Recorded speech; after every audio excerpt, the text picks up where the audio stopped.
Will you pray with me? May the words of my mouth and the meditation of each of our hearts be acceptable to you this day, O God, our rock and our Redeemer. Many of you know me well enough to know that I am not a terribly patient person when it comes to things like standing in the checkout line in the grocery store. So you could imagine how I reacted recently when the woman in front of me had 5 separate grocery orders. And she wrote a check for every single one of them.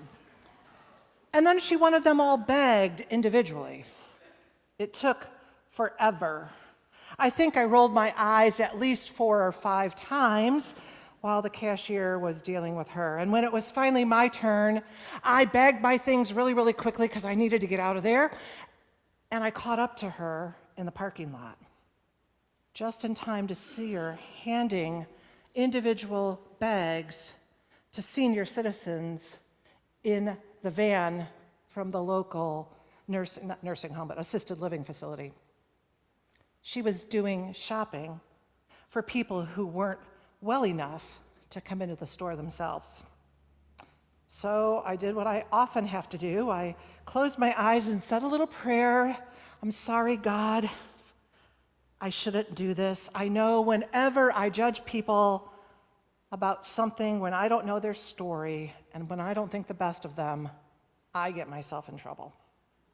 Wonder if that's ever happened to any of you.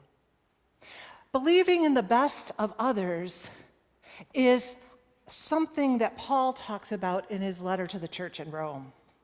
He talks about the fact that we are to realize the gifts that we have from God and then to believe that others around us have important gifts too. This morning, I want to take just a couple moments for you to reflect on the gifts that you might have received from God. And the ushers are going to be coming up the aisles, and we really have a pretty full house today. I hope we may have to share across a couple aisles. I have 20 baskets, and I think we might have people in more than 20 pews. We'll see how we do. There are little squares of paper in your basket and some permanent markers. And sometime between now and the offering, so you have the rest of the sermon, you have the hymn, you have the invitation to offering, to think about what your gift is. And I'd like you to write it down on that little slip of paper. And maybe put your name on it if you're willing. And I want you to think about this because in a few weeks, we're going to launch a special project where knowing your gifts is going to be important. And that's just a little tease to get you to come to church again on November 19th when we tell you all about that. It's going to be kind of fun. So often, people look for God in every place other than where they are likely to find the divine. They tend to look for just the right church, which is usually one of those big churches that have lots of entertainment and lots of activities that will enable you to find something for everybody. Or people look for God in the spectacular, the supernatural experience, those miracles, or the immensity, the enormity of creation, and look for God there.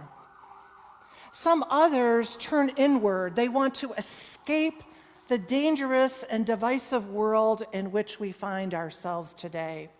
Now, one could make a justification for any of those places to look for God, but the place that we are most likely to find God is in the ordinary compassion of the people around us. That is where we see God reflected. Theologian Paul Knitter expresses the Apostle Paul's message well in his book, Without Buddha, I Could Not Be a Christian. Knitter is married to a practicing Buddhist and so draws on that experience to think about greeting others the way Buddhists do, namaste, which means the goodness in me acknowledges the goodness in you. And what's interesting in Buddhism is we're not talking here about people that we think of as good, but actually all people, because Buddhists believe that everyone, regardless of their faults or failures, has goodness inside of them just like everybody else. I love that concept. I love the idea that Knitter thinks that we become better Christians by understanding Buddhism because of things like that. This greeting, namaste, helps us to understand what Paul is saying, that we belong to one another. And if we accept this and believe it, how can we not relate to one another in compassion and with kindness? That's some of what we talked about on Tuesday as we prayed for people to understand one another in this horrific situation in Israel and Palestine. Imagine if we as human beings functioned like that in the world. How different would be our politics, our entertainment, and our global relationships. The power of believing in the best in others was brought home to me recently in a conversation I had with a friend of mine who called me really upset about something that happened at work at the conservative-leaning nonprofit where she is employed. In a meeting that the staff had together, one of her colleagues made a disparaging remark about the LGBTQ community. My friend is really committed to the rights of this population, partly because she has a daughter who is a lesbian, and so she was extremely offended by what was said. But more troubling than that was the fact that the leadership in the room, all the way from the CEO down to her immediate supervisor, sat back and said nothing. She called me. She was so angry that she wanted to quit her job. And she needed someone with whom to reflect and think about this. I told her that she had every reason to want to resign, but maybe she should just stop for a moment. Well, then she went on to tell me that she did go to her supervisor and shared her concerns, and the supervisor apologized and offered to set up for her a meeting with the CEO. I repeated again, you really do have reason for resigning.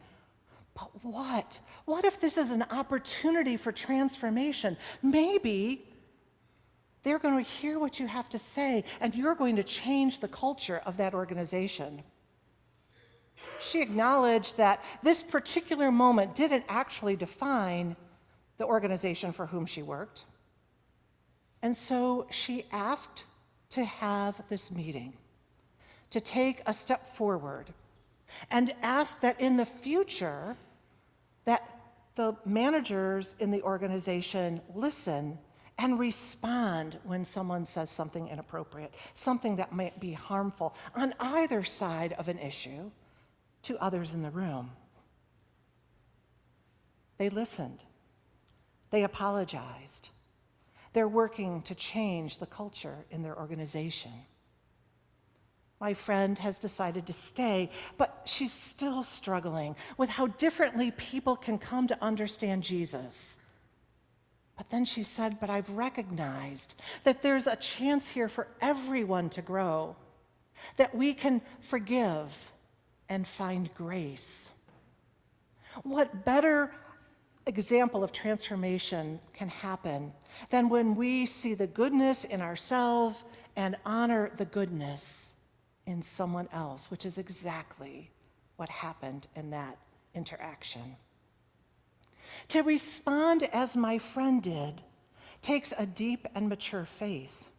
We're conditioned by our culture that encourages us to be right rather than compassionate. We'd rather compete and one-up the other than accept and celebrate them. Paul tells us not to be conformed to the patterns of the world, but instead to stop looking at everyone else's Facebook posts and wonder why everyone else's life is so much better than ours, why others are so much more successful than us. Be changed, Paul says. Be renewed.